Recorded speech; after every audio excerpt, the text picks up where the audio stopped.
so much for joining us today.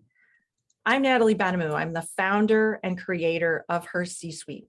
We are a community where we help women advance in their careers, and we also have this amazing opportunity for boards where we're helping people who are interested in their board career move it forward. It is my distinct honor to introduce to you today Naomi Kent, HerCsuite Boards Chair, and she will be in turn introducing Helaine Suval. Naomi Kent is a member of HerCsuite, and as I mentioned, she's also our chair of HerCsuite Boards, a program dedicated to members seeking to build a board career. Naomi has worked for over 20 years and in board roles. I'm sure many of you might know that about her, which is amazing. And I've had the honor of getting to know Naomi, to having her also as an advisor. And I'm thrilled to introduce you to Naomi Kent today. Naomi, thank you for being here. I'm excited to hear this program. Thank you, Natalie, and thank you to the HerCsuite team for allowing us to host this today. I'm going to be introducing Helaine Suval. She's a retail industry leader, brings a total of 10 years of board experience with her. Now, she's worked for some of the largest names in retail, which you may all be familiar with, such as Macy's, Bloomingdale's, and interestingly, also launched startups into this competitive world of online and in-store retail. She served on a number of private company boards such as Lennox Inc., Ashley Stewart, and On-Campus Marketing. And she currently serves on 2 private company advisory boards and has served on a total of about 4 nonprofit boards. Now, in terms of her board specialties, and I know we talk a lot about our board specialties, hers include digital, technology, customer experience, marketing, and also omnichannel. So Helaine, thank you so much for joining us here today. Thank you so much. I am thrilled to be joining both of you, as well as meeting some of the members of HerCsuite.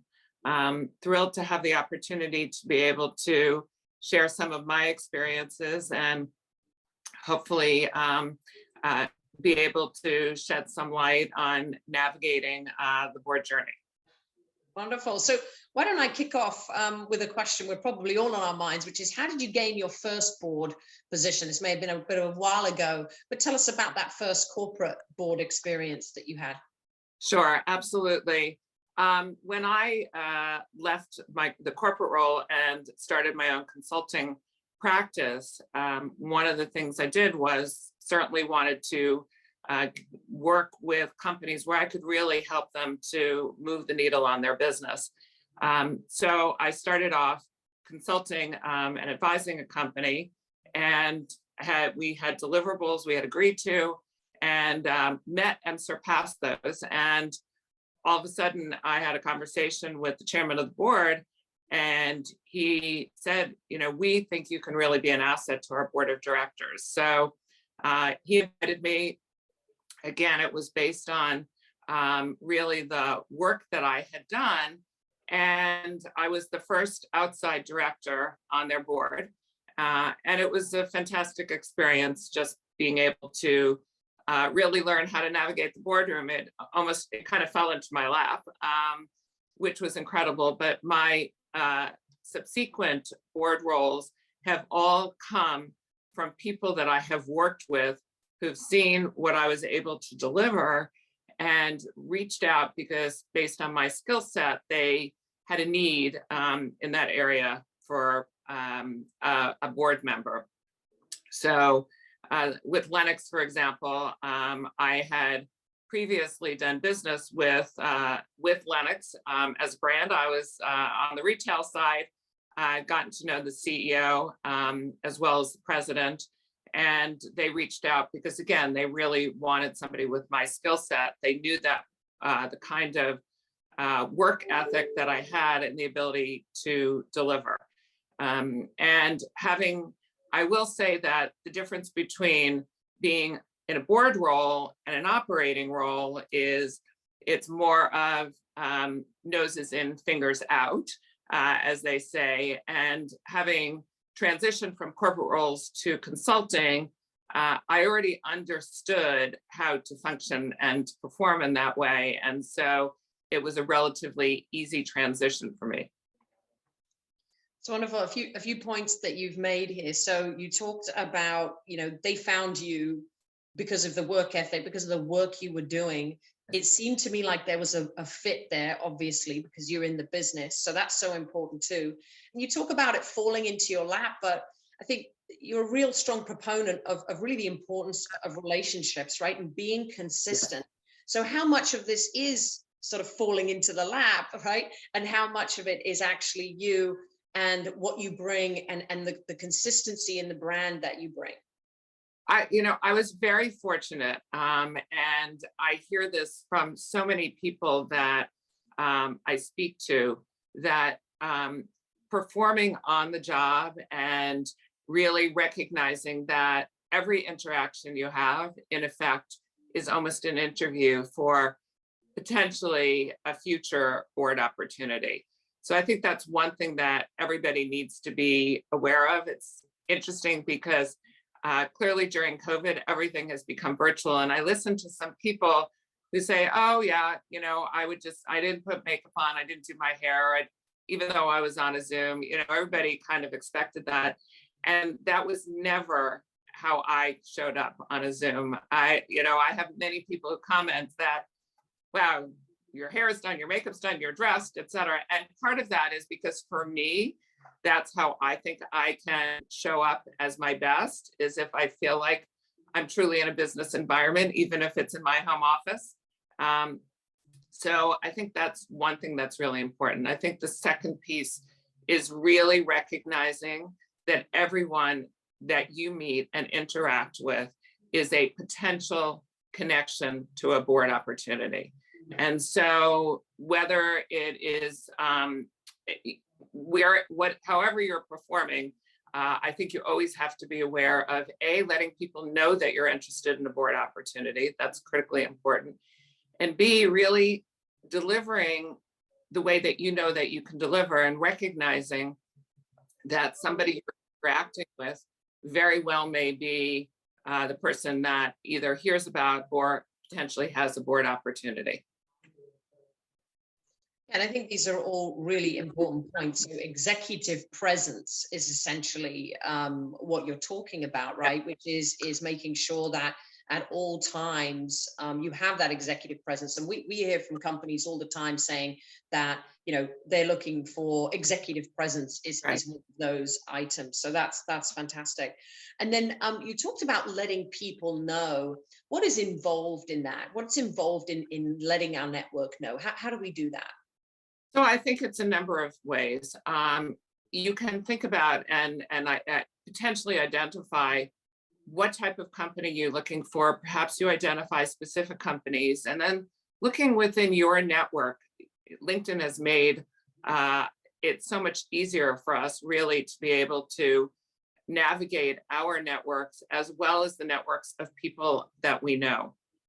Becoming part of groups that you have an affinity with, whether it's a group like HerCsuite.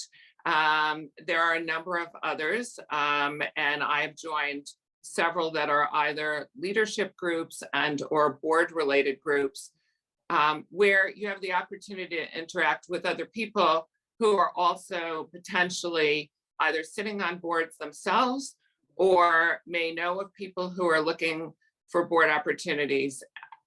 Is critically important. And then taking advantage of the networking opportunities, even if they're virtual networking opportunities. So one of the things through COVID is really figuring out, well, now that you're not in a room and able to actually meet people and mingle, how do you take advantage of that? So many of these groups have breakout sessions, and literally I would pay attention to as people introduce themselves. I think having your introduction ready, being able to talk about what your value proposition is, what you would bring to a board, and then offering to help other people, as well as asking if there's anyone else they think might make sense for you to meet that they could introduce you to. So it's very much of a give and take and offering advice to others who are looking, maybe starting their board journeys, as well as tapping into conversations with experienced board members and asking them, is there somebody else in your network that make sense for me to meet, or that how else can I help you? Yeah, and I think also the people who sit on boards are extremely helpful because they understand this space, just, they're sort of speaking the same language, but they're also influential people out there who can be quite helpful too. And I'm sure that how you got on a board were through, again, those people who had the influence and they had the contacts. So this has been really helpful, just understanding how you got there. And this is great advice. I want to fast forward a little bit now to talking a little bit about your experience actually being on a board. And you've been through some quite interesting situations that I think we wanted to share with people today. One of the first ones is you've been heavily involved in CEO succession planning. Now, for a lot of you, you may sit on boards and you may never see a CEO succession plan in effect because the CEO may be there the entire time, or you may roll off the board before it happens. So this is pretty unique. It doesn't happen that frequently, hopefully. So tell us about the experience that you had. So I actually had that experience on 2 different boards where we ended up going through CEO succession transition. In one case in particular, it was particularly timely and challenging for the board because it was a relatively smaller company. They were going through a major upgrade of their website and digital infrastructure. And they had, the private equity company had brought the CEO in. He was in place. He was relatively new when I came on the board. And it was clear that he just basically allowed his CTO to go unchecked. And there ended up being a lot of challenges associated with it. And the private equity company that had the primary financial interest recognized that they had to make a change. And so as a board, we had to figure out not only how to deal with that, and ultimately one of the other board members was placed as the interim CEO as we went through a CEO search. But we also had challenges in that the CTO was let go at the same time. And so because of my background and experience, I was really overseeing a lot of what had been started from the technology perspective, as one of the other board members was basically making sure that the business kept on going, and we were in a position to move forward as we went through looking to hire new people in key roles at a key time for that particular business.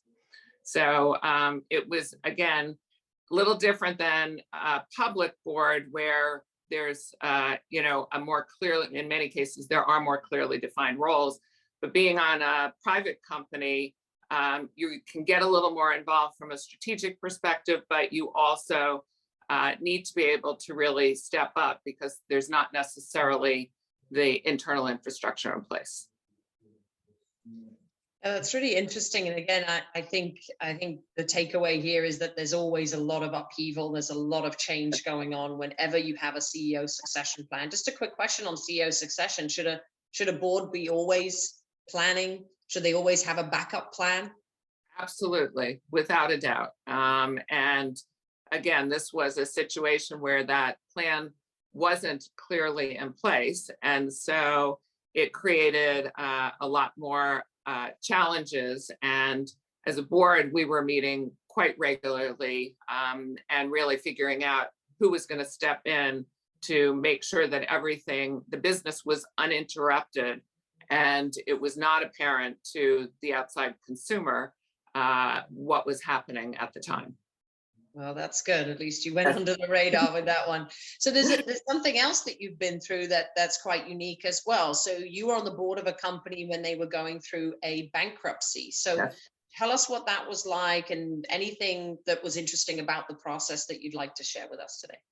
Yes, so again, that was a situation where the company ended up in financial trouble, partially because, again, they had a CEO who had made some poor decisions about assortments and overcommitted in some areas and underperformed in other cases. So going through the whole process of bringing in the bankruptcy attorneys, and I will say in general, that is not an experience that anyone should hope to go through.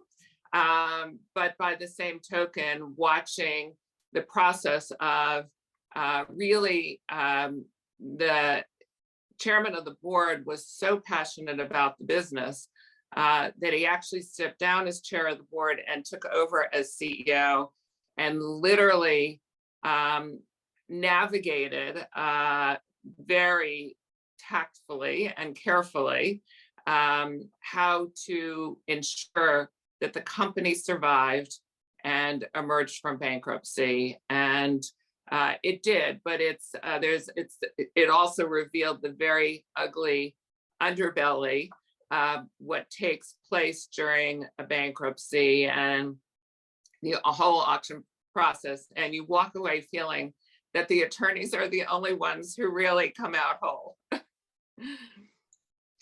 Yeah, not a surprise there. I mean, so we've talked about some tough situations. Obviously, you're on boards because you enjoy it and because there are great times too. So tell us about what you really enjoy about serving on boards. So my underlying really reason for it is because I'm passionate about building businesses, and I love seeing companies build and grow. So as you mentioned, I work with a lot of startups, but I also have worked with a lot of legacy brands that really need to figure out how to navigate through a competitive landscape. Certainly the retail industry has faced that. Anyone who knows about the brand Lennox, which is in the whole table and giftware industry, as that industry has changed, as brides no longer register for two of everything. It's really figuring out how to navigate the waters, put strategy together along with the oversight, as opposed to thinking that you're going to run the company. And one of the things that I've learned throughout my career is really the best way to get people on the same page as you are. I use inquiry or asking questions as opposed to trying to push my point of view. And I've had to do that. Anyone who's worked with some of the folks in private equity knows in many cases, they believe that they are always right and they always know the answer. And being in a situation where you can ask questions and get them to open up their thinking. And it's very much what you hear about the importance of diversity on boards today, but it's not just gender diversity or ethnicity, it's also diversity in thinking and experience. And so one of the things that I am always conscious of is looking at what does the board composition look like and where can I add value to it. But I enjoy being in a room with a lot of other smart people. I'm always learning. I look at every experience as a learning opportunity. I also go into a board meeting very well prepared. So you have to be willing to put in the homework and the preparation in advance. But if you're willing to do that, when you see a business successfully navigate and you see the positive results that come out of it, for me, that's what motivates me, is really being able to do that. And I also have always been very focused on teams and the importance of the team. So again, being able to, since I have been on private equity boards, one of the things is that you, again, can be a little more strategic than necessarily on a public board. And so I enjoy the opportunity to interact and help mentor the team to grow in their roles as we work together to build the business. And for a lot of people who are on the call, I know a lot of people who are here actually do sit on corporate boards, and then there are others who might be looking to get onto corporate boards. And sometimes a good stepping stone is to get into the advisory board space, perhaps join a corporate or strategic advisory board. What do you prefer about being, and you sit on two today, what do you prefer about being on an advisory board versus a board of directors? What's the biggest difference for you? I think the biggest difference is the fiduciary responsibility. So on an advisory board, it's, as it says, you are truly the advisor to the CEO as well as the company. And the ability to really be able to try and share your experiences and be able to help that CEO and or that business be able to survive and thrive, particularly over the last few years, is something that, again, for me, that's what I enjoy doing. So I recognize the importance of the fiduciary responsibility. I recognize the importance of governance. And those are all important, but being on an advisory board, you're not subject to some of those same constraints, and you really feel like you can help to make a difference in the business. Are some of the advisory boards that you're on, are they smaller companies or are they larger businesses? What's the size? So the two advisory boards I'm currently on are both startups, and so it's terrific. One of my previous roles was building the Macy's online business from startup to a little over $1 billion.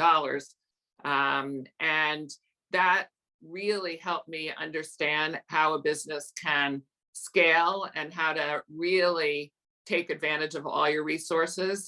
We had limited human and financial resources, and that's what I find with a lot of these startups. And so my experience in doing that, along with clearly my 30 plus years of corporate experience, really helped me to be able to have the insights to be able to help them navigate. And you are truly like a trusted advisor with these companies. And again, if it's something you're passionate about, so I'd say one of the things that's important in looking at boards is to figure out, what is your value proposition, and what do you bring that you feel helps to differentiate you from other candidates, but also what is it that's going to be a passion for you, that you're going to be excited and want to work with. Wonderful. Now, for anyone who wants to ask any questions, please put those into the chat and then I'll filter them through. So please start adding those or thinking through what you'd like to ask. I have one more question before we head over to the audience. You have a truly sort of your board career right now is a portfolio career. It's truly the term, right? You serve on advisory boards, you've been on private companies, PE, nonprofit. How valuable have those nonprofits been to you? And also this notion of a portfolio career, why is that important? So I'll answer your first question first, which is really about the value and importance of nonprofit boards. And again, I think that for me, anyhow, wanting to be able to give back, I consider myself very fortunate to have had the success I've had in my career, and I want to be able to give back. I also, we all see what's going on around us. So part of it is finding something that you really want to help to improve. But the other piece of it is really learning and understanding governance is important, as well as the other people who are sitting on those boards all have other roles in their lives and may, again, know people. Again, you don't know if your neighbor's going to say, oh, I'm looking for a new board member, which is the case. I heard it recently. or if they may have somebody in their network that they want to introduce you to. And I think showing up and performing and delivering in a nonprofit environment, prepares you for a for-profit corporate board, but also, again, helps to expand your network. So I think that's really critical. Having a portfolio career, again, I've been in a variety of different roles in my corporate life. And for me to be able to now take all of those skills and that learning and be able to apply it to corporate board roles, really for me is the culmination. It's a natural next step for me. I still work quite hard. I just work differently. I don't have a set 9-to-5 job, but anyone who knows me will often see emails from me at 9 or 10 o'clock at night or over the weekend, because again, I react to whatever the particular need is. And you just, again, you have to be prepared to do that, and be open to the fact that it's not going to be something that is a defined corporate role per se, and you have to enjoy that. For me, I've never been somebody who was happy just working 9 to 5 and then, moving on or doing other things. I definitely have balance in my life and I enjoy doing other things, but I've also always recognized whatever the business need is, that I'm prepared to address that. Wonderful. So if anyone has any questions, please throw them into the chat. I have one that I've been thinking about. We haven't quite we didn't touch on committees or anything. And I think that's a really important area. I think a lot of people here as well may also serve on committees, or may be thinking about what types of committees they serve on. What's life like on a committee? What does that look like?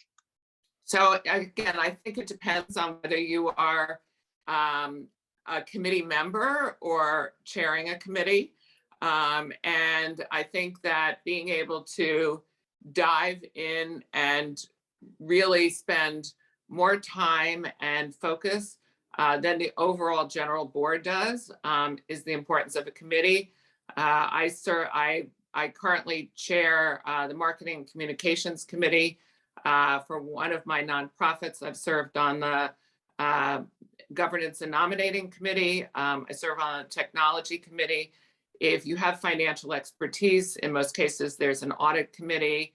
And there's most boards have an Audit Committee, a Compensation Committee, and a Nominating Governance Committee. But then there are many cases now where risk is becoming a bigger aspect that every business is looking at today. So in some cases, there's a risk committee.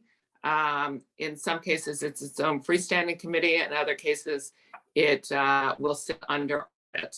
And again, depending on the nuances of the specific business, their specific committees may change.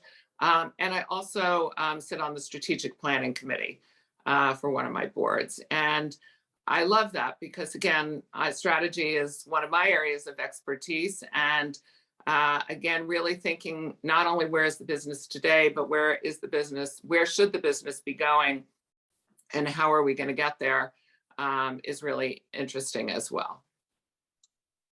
So for anyone here who's also served on a board, we will all know that there are board dynamics, right, that exist. Whenever even if you're working in a small team, you're going to have disagreements. You're going to have people who don't want to go in the same direction.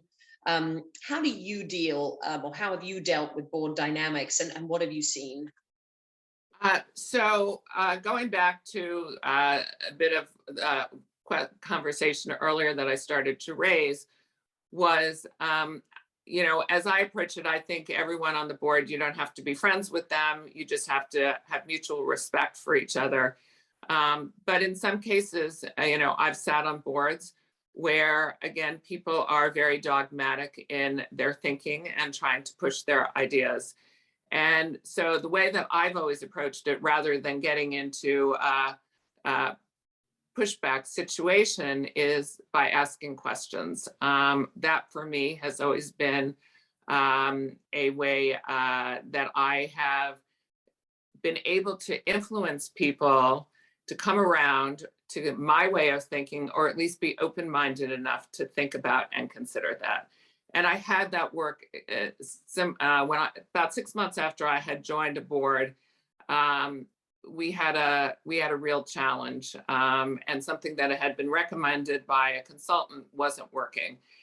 And I had some experience in that area from a client that I had worked with, and I recommended a different consultant. And the private equity guys said, no, we're going to go back to this guy. And, to me, I was thinking, that's the real definition of insanity. Why would you go back to somebody who led you down a bad path before? But I obviously couldn't come out and say that. So what I did was I asked questions, and I said, well, why wouldn't you consider, why wouldn't you think about, why wouldn't you interview an alternative consultant? Perhaps as a board, we can interview both consultants and then make the decision. And ultimately that worked. Ultimately, how could they say no to that? And be doing, showing the right fiduciary responsibility.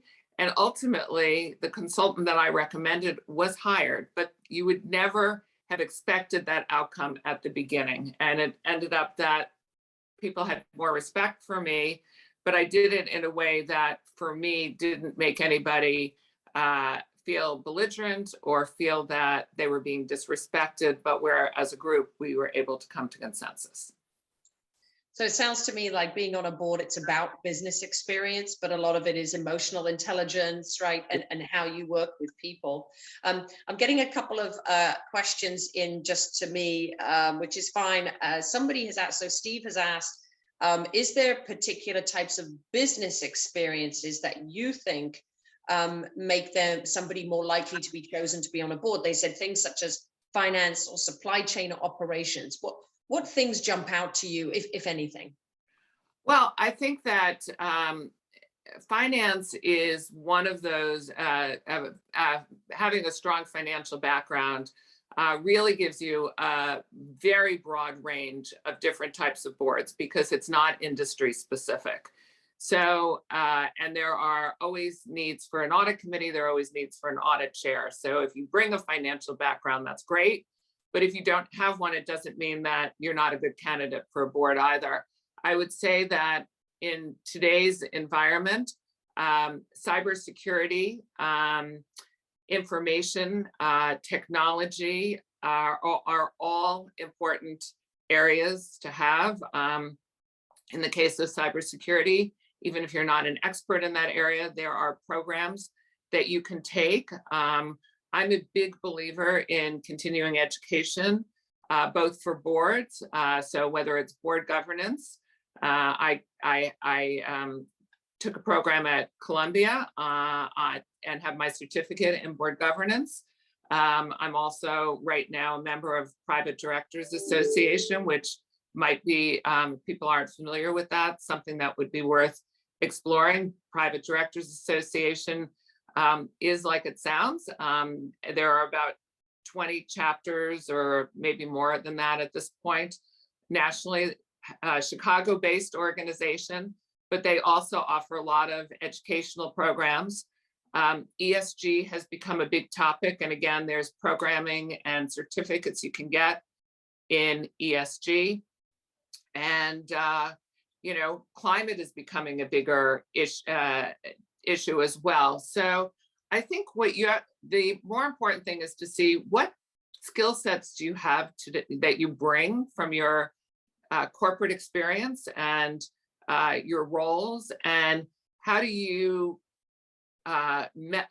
create a value proposition and board documents that really highlight the experience that you bring, the knowledge that you bring, and then as you start exploring, looking at, do I need to take some courses? NACD, National Association of Corporate Directors, you do have to be a corporate director to become a member, or a board director to become a member. but they also have a lot of educational programs that you can take as well. So finding the right group and continuing to explore how you continue to grow is quite important. Yeah, that's wonderful. I know we have a few people on the line who have done the governance courses as well. So those are all really important. So just a couple of final questions here. Someone has asked, typically they see a lot of corporate people getting onto corporate boards, but there are people who come from diverse backgrounds and different backgrounds and maybe academic backgrounds too. Yeah. I know we see a lot of people on healthcare boards from the science, science and research. What's your experience seeing people with no corporate experience getting onto corporate boards? I think that, again, today boards are looking for diversity, and diversity again, across gender, background, and experience as well. There is, I have seen a great increase in the number of board opportunities in both the health and medical fields. Also, there are many cases, somebody who's been an attorney, and there is a need for having their particular legal expertise may be needed for a board. So again, I think that serving, experience outside of the corporate world is not necessarily a negative. It's, again, figuring out where is your niche and finding the right people to network with. I think, that's the one thing I just cannot express loudly enough, is how important it is to build relationships and to build a network, and to look to find a place where you can expand your network. You don't just want your network to be people that from your previous lives, but you want to continue to grow and expand it. And there are many opportunities in the world today. And then I'm going to sort of group a couple of these. The question about the non-C-suite as well. You don't have to have come from a C-suite role. And someone's also asked about, marketing materials. Let's talk about that. So you talked about having a board profile. Why is that important? Because having a board resume and a board profile is almost a given for anyone who's looking to gain a board seat. It's quite different than an executive resume or an executive CV. Having a board CV really highlights what value you bring to a board as opposed to what you've delivered in your past. This is much more about what can you add to the board. And so identifying what your skill set is that would add value to that board and highlighting that is basically, a must-have when you're exploring any type of board role.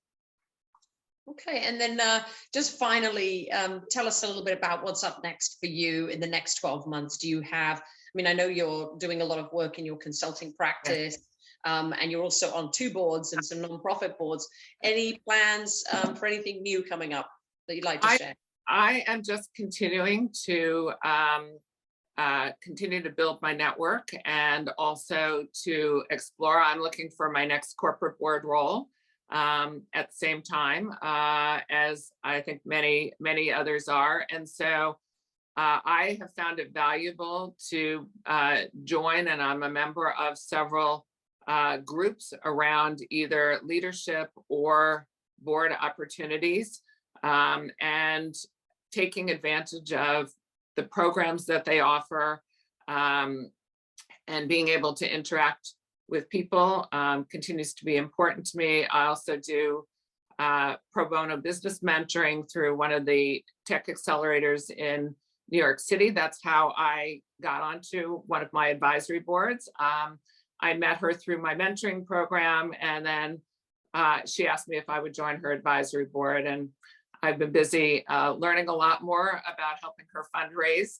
So, as I said, it continues to be an ongoing experience. But I just look forward to more in-person interactions as we hopefully come out of a post-COVID or mostly post-COVID world, and just continuing to be a significant factor in helping businesses continue to thrive and prosper.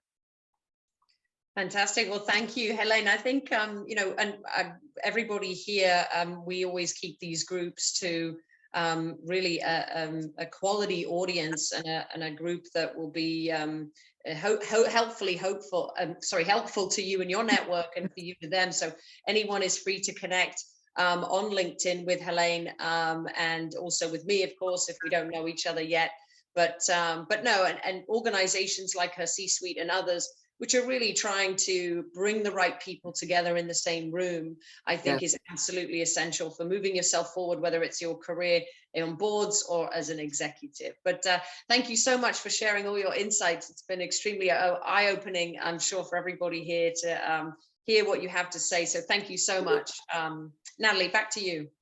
Yes, thank you so much. I know a lot of you have heard so many amazing perspectives. I learned a lot. So Helaine, thank you. And Naomi, thank you. If you are interested in learning more about us, we have I'm just going to fix this slide. We have an easy QR code. You can learn more about what we're doing with HerCsuite Boards. Connect with Naomi at HerCsuite.com. Visit us on HerCsuite. I'm Natalie at HerCsuite. So I would love to connect with all of you. If you have questions, connect with me on LinkedIn. But we are here to serve and to help more people get boards roles, but in particular, obviously, we're very passionate about helping women advance. And so thank you for being here today. Thank you, Helaine, for sharing so much.